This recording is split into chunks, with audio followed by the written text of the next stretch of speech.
মদিনার মাটি রে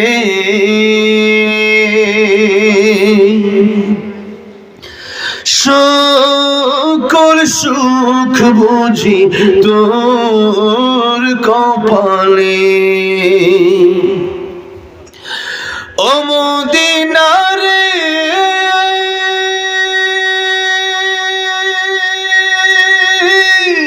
তোর বুকে আমার নবী যার লাগি পাগল ছবি যার লাগি মা তোর ত্রিভুবন কাঁদি আমি সারাক্ষণে কখন যাব সেখানে সহে না আর পরাণে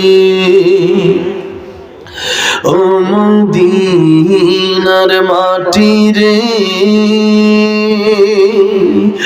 সকল সুখ বুঝি তোর কপালে ও মদিনা রে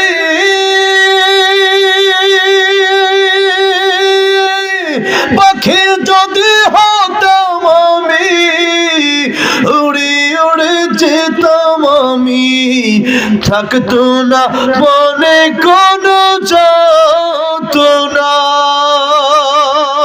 দেহে নাই পাখায় আমার সাথে নাই টাকায় আমার কে মনে যাব সেখানে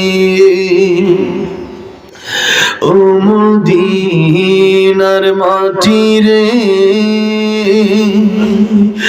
সকল সুখ বুঝি তোর কপালে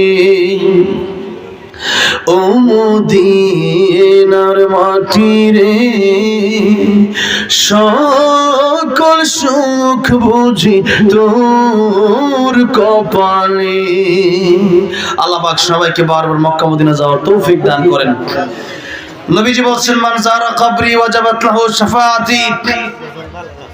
আমনে তাকবীরই আমার ভালো লাগছে। আমার গজল বলা পুরস্কার দেওয়া লাগবে নি আবার। আমার আব্বা লাগে দোয়া আছে আবার বয়ান করে। হ্যাঁ ভালো আছে। উনি আলহামদুলিল্লাহ একজন আলোচক দেখেন এরপরও তেমন তো উপরে বসে থাকা ছিল মানে যত বড় আলেম তত বড় বিনয়ী কথা ঠিক না? আল্লাহ ওনার সম্মান আরো বাড়ায় দেন যেরকম আমিন। হুজুর আমার 100 টাকা পুরস্কার দিয়ে দিছে। আমি সিলেটের এক হুজুর আছে ওলিউর রহমান সাহেব হুজুরের ঘটনাটা কইছে আমার 2 টাকা করে পুরস্কার দিতে শুরু ভালো 2 টাকা